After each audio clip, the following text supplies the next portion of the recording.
है एवरीवन, मैं हूं अंजलि और स्वागत है आप सभी का आपके अपने YouTube चैनल भारत जी के विद अंजलि में। और आज अपन पढ़ने जा रहे हैं एसएससी एमटीएस की 10वीं क्लासेस। इससे पहले मैंने 9 क्लासेस कंप्लीट करवा दी हैं। अगर आपने अभी तक वो क्लासेस नहीं देखी हैं तो आपको प्लेलिस्ट में मिल जाएगी भारत जी के विद अंजलि चैनल के ऊपर, तो जरूर चेक कर लीजिएगा। साथ ही आप सभी को भारत जी के विद अंजलि चैनल की तरफ से हैप्पी होली और अपने परिवार के साथ में खुशियाँ और रंग बिखेरिए और अच्छे से पढ़ाई करते रहिए, अपने और अपने माता पिता का सपना जरूर पूरा करिए। और साथ ही आज मेरा जन्मदिन भी है, यानी कि 7 मार्च को है, तो बहुत सारे लोगों ने मुझे विश किया है, उन सभी को बहुत बहुत धन्यवाद। चलिए शुरुआत करते हैं आज के इस नए सेशन की। पहला प्रश्न है अपना, 15 अगस्त 1947 के अलावा स्वतंत्र भारत द्वारा जारी किए गए पहले 3 डाक टिकटों पर क्या लिखा गया था। पहली बार जब डाक टिकट जारी हुए थे तो उनकी कीमत बहुत हुआ करती थी, यानी कि 3.5 आना उनकी कीमत थी। आज के मुकाबले तो कुछ नहीं, पर उस समय ज़्यादा थी। तो क्या लिखा हुआ था?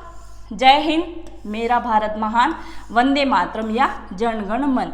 तो इसका आंसर हो जाएगा जय हिंद। क्या लिखा हुआ था? जय हिंद लिखा हुआ था। इस टाइप के डाक टिकट के ऊपर आपने एक छोटा सा पेज चिपका हुआ देखा होगा, जिसपे लहराता हुआ तिरंगा बना हुआ था और साथ ही क्या था?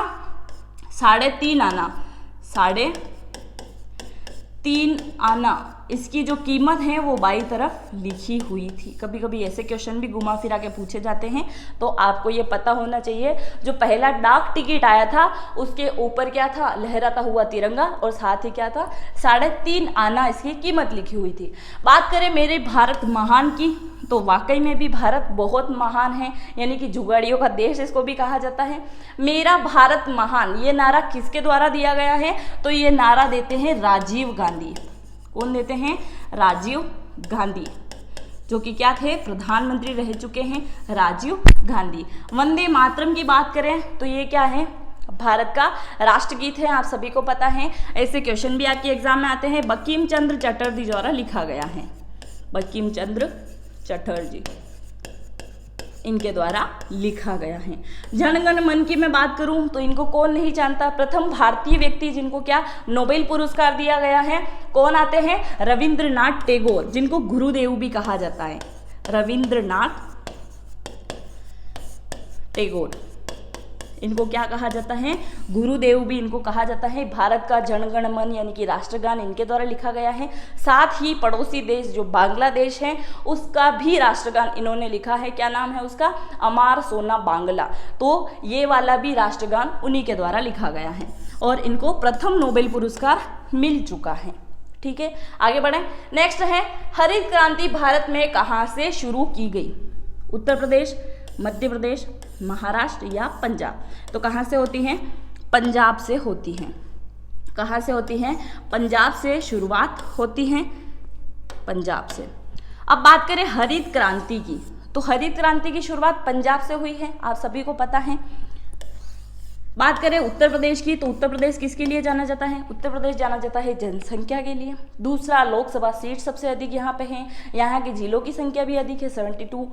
और एक और बड़ी चीज़ है यहाँ पे कि कृष्ण भगवान का जन्म स्थान भी यही है और राम भगवान जो कि अयोध्या भी मंदिर बनने जा रहा है, वो चीज़ें भी कहाँ पे है? उत्तर प्रदेश के अंदर है। इसके अलावा बड़ा हनुमान जी का मंदिर है जो कि उत्तर प्रदेश में सबसे बड़ा मंदिर है, उनके नाम से भी यह जाने जाते हैं। मध्य प्रदेश की अगर मैं बात करूँ तो महाकाल कॉरिडोर, जिसकी 750 करोड़ लागत करके ये बनाया गया है, काशी कॉरिडोर से बड़ा है, आपको बता चुकी हूँ मैं इसके बारे में। इसके अलावा सोया स्टेट इसको कहा जाता है, टाइगर प्रदेश इसको कहा जाता है। बहुत सारी चीजें हैं मध्य प्रदेश के बारे में। महाराष्ट्र की अगर मैं बात करूं तो जनसंख्या की दृष्टि पे दूसरे स्थान पे महाराष्ट्र आता है और यहाँ के हाफूस आम बहुत प्रसिद्ध हैं। किस किस ने खाए हैं हाफूस आम? आगे बढ़े। नेक्स्ट है, स्वतंत्र भारत के पहले रक्षा मंत्री कौन थे? रक्षा मंत्री आपसे पूछे गए हैं बलदेव सिंह, सरदार पटेल, जॉर्ज फर्नांडिस, RNM शेट्टी। तो स्वतंत्र भारत के पहले रक्षा मंत्री के बारे में आपसे पूछा गया है तो कौन आ जाएंगे? बलदेव सिंह। बलदेव सिंह, एक मूवी भी है ना साउथ इंडियन रवि तेजा की, जिसमें इसका इंस्पेक्टर का नाम क्या होता है? बलदेव सिंह। आप सभी ने जरूर देखी होगी, अगर देखी है तो कमेंट बॉक्स में कमेंट जरूर कर दीजिएगा। बात करें बलदेव सिंह की, तो ये कौन थे? स्वतंत्र भारत के पहले रक्षा मंत्री थे। सरदार पटेल की मैं बात करूं तो इनको कौन नहीं जानता, सरदार पटेल को लौह पुरुष कहा जाता है। क्या कहा जाता है? लौह पुरुष। लौह पुरुष। स्टैचू ऑफ यूनिटी इन्हीं की बनी हुई है। साथ में भारत की जितनी भी रियासतें थी उनको जोड़ने का श्रेय सिर्फ और सिर्फ इनको जाता है। और भारत के प्रथम उप प्रधानमंत्री, भारत के प्रथम उप प्रधानमंत्री, उप प्रधानमंत्री है, उप प्रधानमंत्री, यानी कि अगर बात करें वोटिंग की तो सर्वप्रथम जीतने की बारी इन्हीं की थी, पर बना किसको दिया गया? पंडित जवाहरलाल नेहरू प्रधानमंत्री बन गए, जबकि बनना किसको? तो सरदार पटेल को था। और सबसे ज़्यादा वोटिंग भी इन्हीं के हिस्से में आई थी, पर वो उनके गांधी जी के कहने पर इन्होंने त्यागपत्र दे दिया। आगे बढ़े, जॉर्ज फर्नांडिस, तो ये कौन थे? ये एक पत्रकार थे, कवि भी थे, और इसके अलावा राज्यसभा और लोकसभा के क्या थे? ये सदस्य थे। राज्यसभा और लोकसभा के क्या सदस्य भी ये रह चुके हैं, जॉर्ज फर्नांडिस। RNM शेट्टी की अगर मैं बात करूं तो ये बहुत बड़े बिजनेसमैन हैं,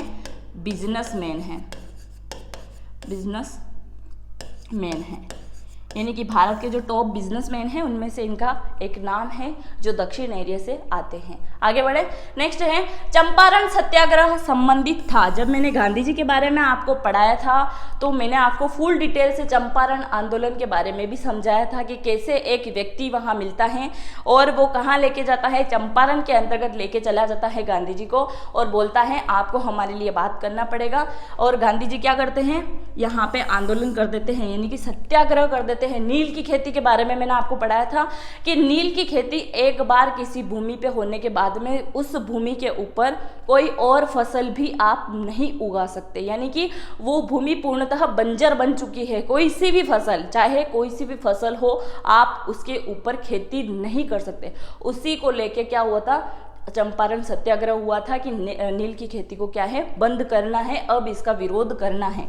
क्योंकि मैंने आपको पूरा समझाया था 3/2 20 इसके हिसाब से चलना था, यानी कि 20 बीघा जमीन आपके पास में है तो इसका 3 एरिया जो है, यानी कि 3 बीघा जो है उसके अंतर्गत आपको नील की खेती करनी होगी। धीरे धीरे लोगों को वो सारी चीज़ें समझ में आने लगी कि ये नील की खेती हमारे लिए सदुपयोगी नहीं है, दुरुपयोगी है, और उसको लेके क्या हुआ था, फिर चंपारण का सत्याग्रह हो गया था। नेक्स्ट है चर्बी वाले कारतूस, इनके बारे में आप सब जानते हैं। मंगल पांडे के द्वारा क्या किया गया था, विरोध किया गया था। इसमें लगभग 85 लोग थे जिन्होंने मना किया था। चर्बी वाले कारतूस से तात्पर्य नाल जो होती थी ना, यानी कि बंदूक जो थी उसके अंतर्गत चर्बी वाले कारतूस मुंह से फाड़ना पड़ता था, और उसके अंतर्गत चर्बी किसकी थी, गाय की और सूअर की, जो कि इन लोगों ने मना कर दिया, जो भारतीय थे। और इनके मना करने पे क्या हो गया था, विद्रोह हो गया था, और किसके द्वारा किया गया था, मंगल पांडे जी के द्वारा किया गया था। नेक्स्ट है जमींदारों द्वारा अधिक वसूली। ये तो आज भी होता चला आ रहा है, बहुत सारे गांव एरिया ऐसे हैं जहां पे जमींदारों का दबदबा ज़्यादा ही है, यानी कि वो क्या करते हैं 2% के हिसाब से ब्याज देते हैं या ज़मीन के डॉक्यूमेंट वगैरह रख लेते हैं, उनको वापस कभी लौटाने का काम नहीं, ज़्यादा ब्याज लगाएंगे, 2 से 2.5 कर देंगे, 3 कर देंगे, ऐसे ही चलता है जमींदारों का आज भी। अंग्रेजों की अगर मैं बात करूँ, अंग्रेजों के अत्याचार तो आपको बताने की जरूरत नहीं है, 200 साल तक गुलाम रहे हैं, तो सभी को पता है कि कितने अत्याचार किए होंगे इन्होंने। आगे बढ़े, नेक्स्ट है राष्ट्रपति के अध्यादेश की अधिकतम अवधि कितनी होती है। अधिकतम अवधि आपसे पूछी गई है तो क्या आ जाएगी, 6 माह, यानी कि सत्र, यानी कि सदन के अंतर्गत कोई भी सत्र न होने पर राष्ट्रपति जी क्या करते हैं, अध्यादेश जारी कर सकते हैं कि सत्र होना चाहिए। 1 वर्ष में कितनी बार सत्र होता है, 1 वर्ष में 4 बार, मैक्सिमम 4 बार तो सत्र होना ही चाहिए। अगर नहीं होता है तो राष्ट्रपति जी के पास में एक शक्ति है, इसके अंतर्गत अनुच्छेद 123 के अंतर्गत क्या है, अनुच्छेद 123 के अंतर्गत राष्ट्रपति जी के पास में ये शक्ति निहित है कि वो अध्यादेश जारी कर सकते हैं सदन के खिलाफ। आगे बढ़े, नेक्स्ट है भारत का तोता किसे कहा जाता है। अब तोता इनको क्यों कहा जाता है, पता नहीं, मीठे बोलते होंगे ये, इसी वजह से इनको क्या कहा गया है, तोता कहा गया है। तो भारत का तोता कहा जाता है, किसको कहा जाता है, अमीर खुसरो को। किसको कहा जाता है, अमीर खुसरो को कहा जाता है भारत का तोता। औरंगजेब की अगर मैं बात करूं तो औरंगजेब को आलमगीरी के नाम से भी जाना जाता है। आलमगीरी, आलमगीरी यानी कि जनता का भगवान, ये लोगों के द्वारा दिया गया नाम था आलमगीरी। और औरंगजेब क्या था, छठा मुगल बादशाह था। क्या था, छठा मुगल बादशाह था। और एक क्वेश्चन जो मैंने कम्युनिटी में डाला था यूट्यूब पे, आप सभी ने देखा होगा, जिसके अंतर्गत मैंने आपसे पूछ रखा था कि ऐसा कौन सा मुगल बादशाह है जिसके दरबार में सबसे अधिक हिंदू सेनापति रहे थे। तो आप सभी में बहुत सारे लोगों का आंसर क्या था, अकबर। जबकि मैंने उसमें शाहजहां, जहांगीर, अकबर और औरंगजेब का ऑप्शन दे रखा था। और आप सभी को मैं इसके बारे में पढ़ा भी चुकी हूँ कि औरंगजेब का मैंने पढ़ाया था, इसमें 33% था। कितना था, 33%। और अकबर के टाइम पे 16% था। तो ये चीज़ें आपको याद क्यों नहीं है, यही तो आपके नंबर कट करवा देगी। ये आपको याद रख के चलना होगा। फिर मैंने शाहजहां का बताया था, शाहजहां। फिर बताया था जहांगीर का। तो शाहजहां की मैं बात करूँ तो इसमें 20%, और जहांगीर की अगर बात करूँ तो 24%, और औरंगजेब की बात करूँ तो 33%। तो सबसे अधिक आप इसी हिसाब से देख के चल सकते हैं कि सबसे अधिक हिंदू सेनापति किसके शासनकाल में थे, तो 33%। ओबियसली यही सही होगा, औरंगजेब। तो ऐसी छोटी छोटी चीज़ें आप अच्छे से नोट डाउन करते चलिए। मैंने काफ़ी समय आपको बोला है कि आप अपने शॉर्ट नोट्स जरूर बनाइए ताकि आपको एग्जाम टाइम में रिवीजन करने के लिए काफ़ी ज़्यादा हेल्पफुल हो सके। तो इसके लिए आप अच्छे से नोट डाउन करिए और कम्युनिटी में जो आपने आंसर दिया है उसको आप अभी से सुधार लीजिए। नेक्स्ट है सुभाष चंद्र बोस। इनको कौन नहीं जानता। फॉरवर्ड ब्लॉक की स्थापना करते हैं, हिटलर से मिलने के लिए पहुंच जाते हैं। हिटलर के क्या होते हैं, 7 कॉपी इनसे मिलने के लिए आते हैं। यानी कि हिटलर क्या करता था, बहुत बुद्धिमानी था। तो वो क्या करता था कि उनसे कोई भी व्यक्ति ऐसा मिलने के लिए आए और उसको लगता है कि यहाँ पे खतरा है, तो खतरे को क्या करता था, पहले ही भाप लिया करता था। तो वो पहले डायरेक्ट नहीं मिलके 1 2 3 4 ऐसे करके 8 उसकी डुप्लीकेट कॉपी रखता था। तो वो क्या जाके सीधे मिलते थे। तो इन्होंने सबसे पहले पहचाना था कि आप ओरिजिनल हिटलर नहीं हो। यानी कि ओरिजिनल हिटलर जो था उसको उठ के खुद आना पड़ा उनसे मिलने के लिए। तो 7 इससे पहले गए थे और इनकी बुद्धिमत्ता को तो हिटलर भी मान गया था। अब आप समझ लीजिए कि जर्मनी के लोग भी इनकी बुद्धिमत्ता को मानते हैं, तो आप भी मान लीजिए। नेक्स्ट है विश्व स्वास्थ्य दिवस कब मनाया जाता है।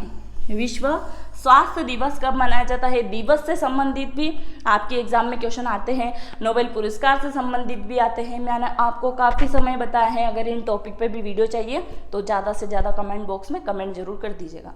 नेक्स्ट है विश्व स्वास्थ्य दिवस कब मनाया जाता है। 17 अप्रैल, 7 अप्रैल, 7 मार्च या 7 अप्रैल।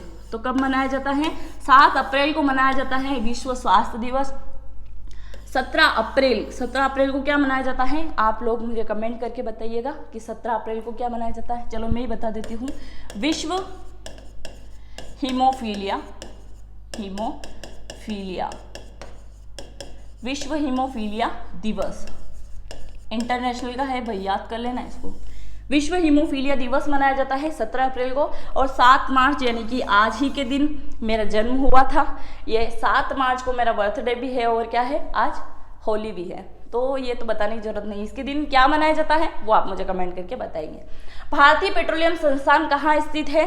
भारतीय पेट्रोलियम संस्था, जैसे ही पेट्रोलियम का या संस्था का नाम आता है सीधा सीधा आपके दिमाग में एक ही चीज रटी रुटाई है, क्या है, असम डिगबोई क्षेत्र, असम डिगबोई क्षेत्र। तो वो नहीं होना चाहिए। भारतीय पेट्रोलियम संस्थान पूछा है तो ये आ जाएगा उत्तराखंड के देहरादून में।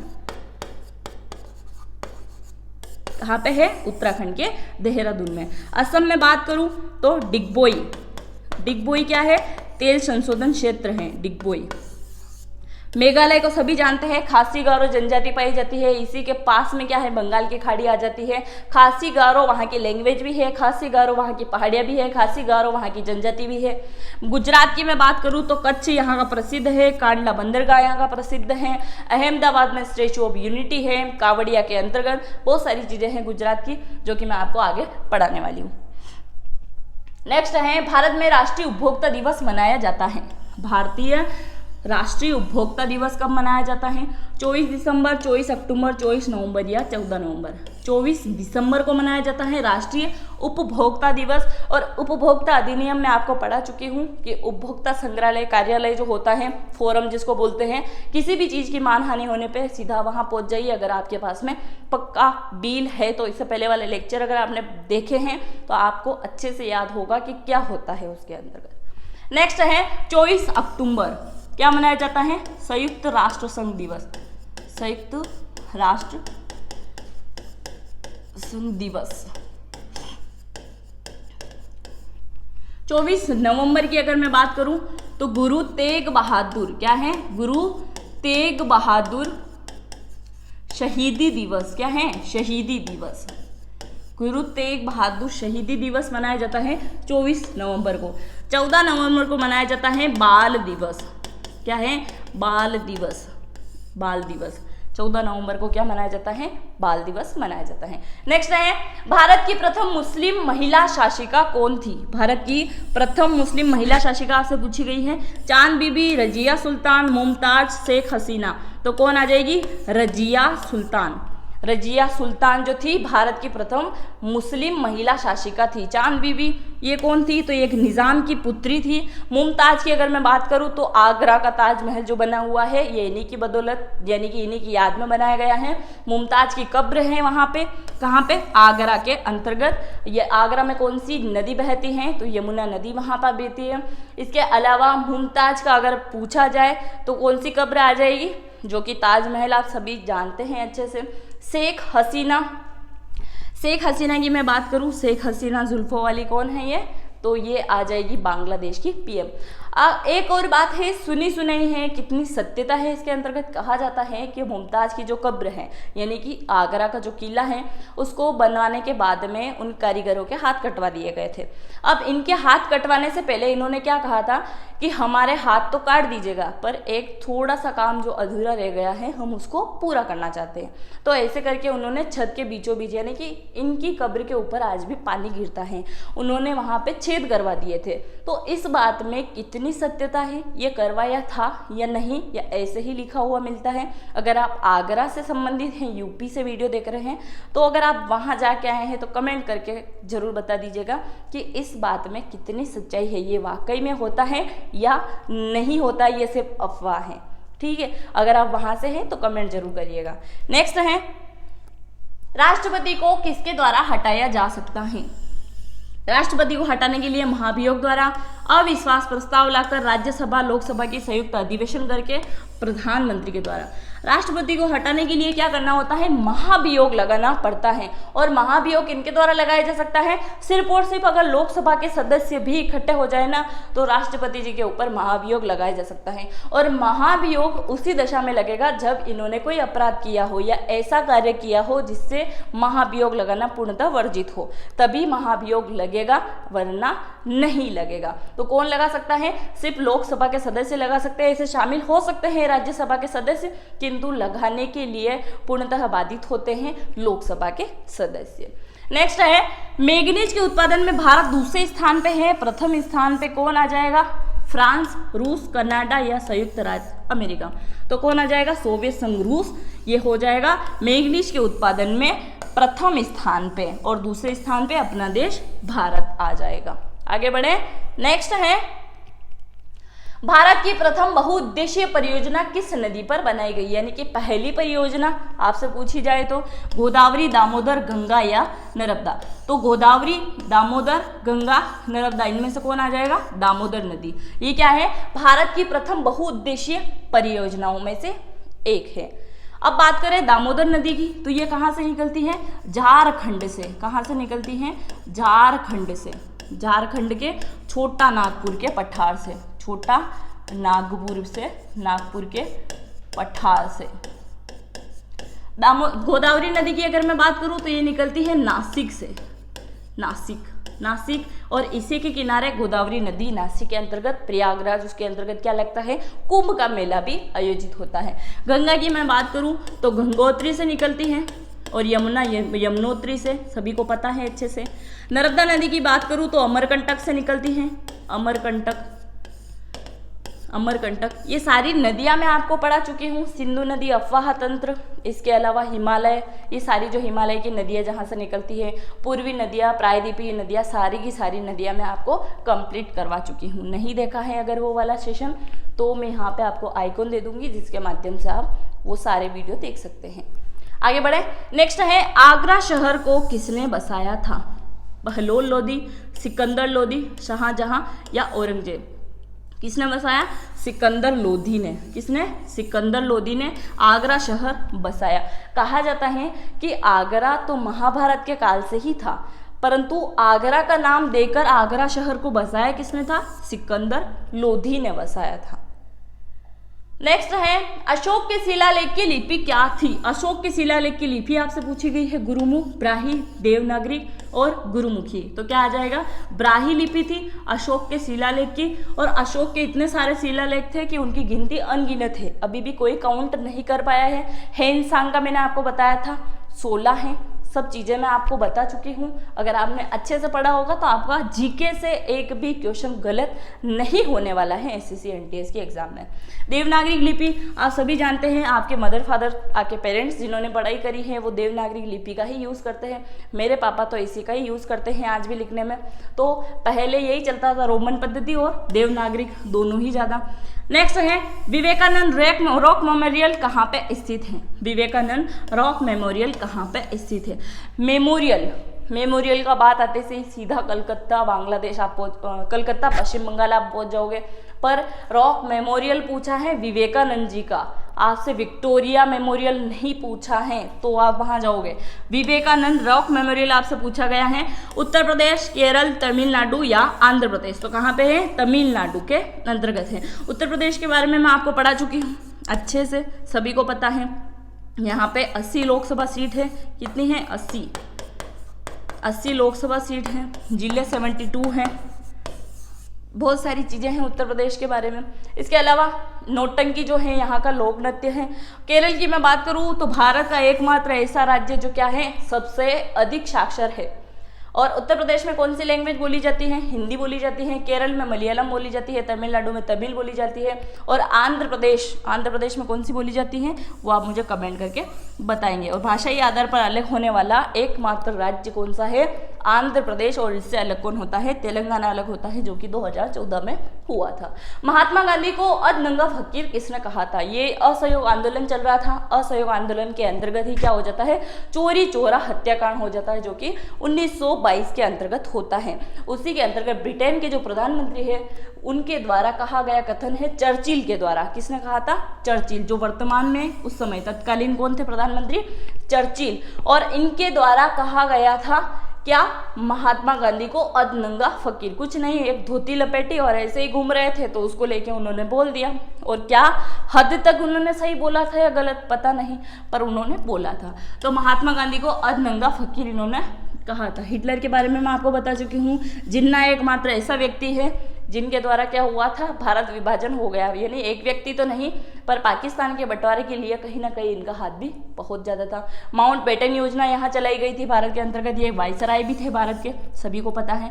देश के एकमात्र किस राज्य की राजभाषा अंग्रेजी है? हो शौक लगा ना सुन के कि अंग्रेजी भाषा, वो भी भारतीय राज्य के अंतर्गत। ऐसा कौन सा राज्य है आप बताइए? आप सभी को केरल ही याद आ रहा होगा, क्योंकि साक्षरता सबसे अधिक है, वैज्ञानिक सबसे अधिक यहाँ से आते हैं।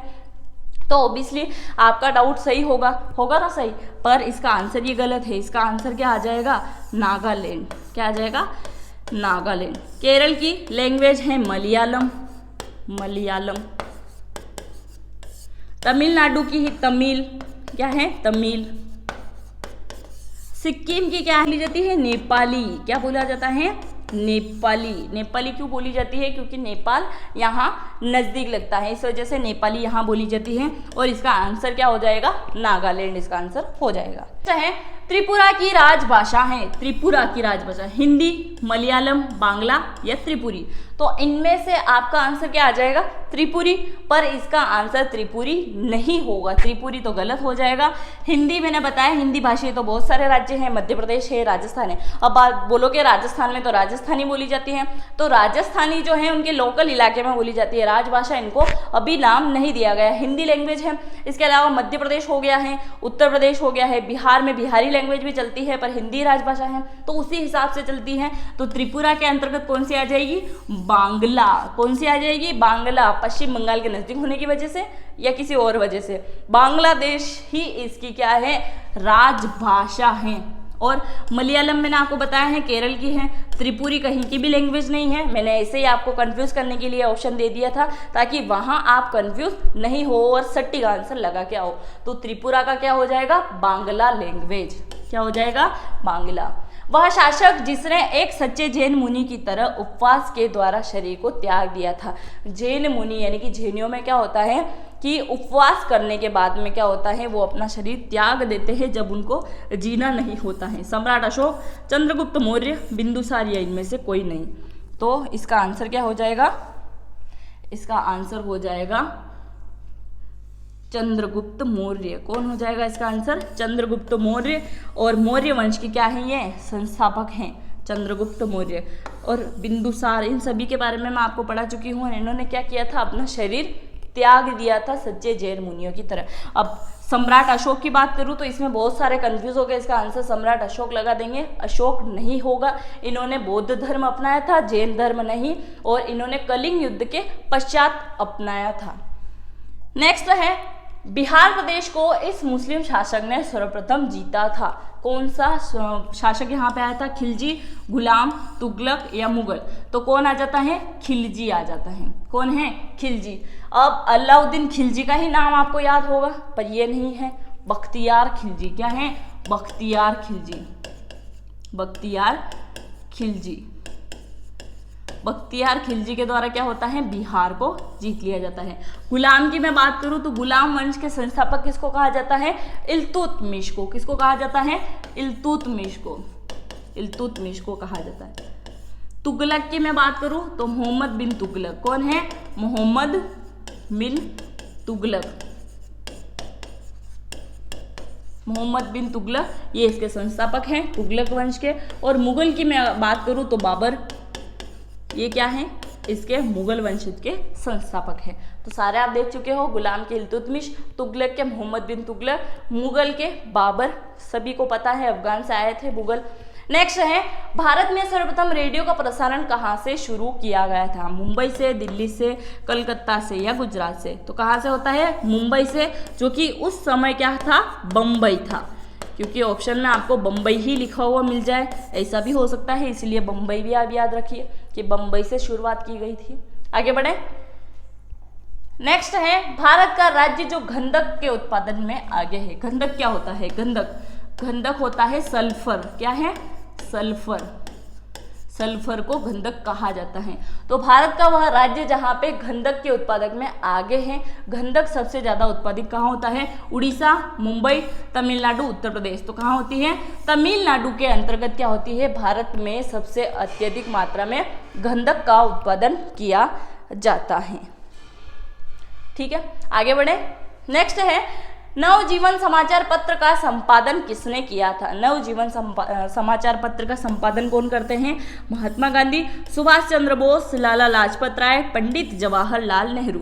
तो कौन करते हैं, महात्मा गांधी जी करते हैं। और कब करते हैं, नवंबर 1947 में।